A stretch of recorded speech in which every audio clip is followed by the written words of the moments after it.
Hey guys, in this video, I'll show you how to install Twixtor plugin for Adobe After Effects. Alright, let's begin.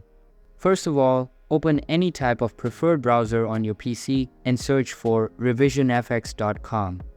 After that, click on the download button for the preferred OS and wait for it to be completed. Once it is downloaded, locate the file and open it up.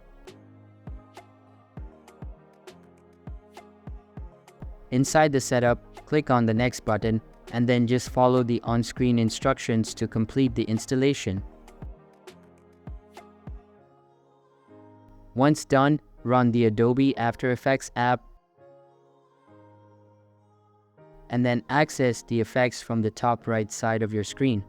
Inside it, search for Twixtor and then select the preferred effect. So that's basically how you can install Twixtor plugin for Adobe After Effects. And that's it for this video. If you find this helpful, consider subscribing and giving this a big thumbs up. Thanks.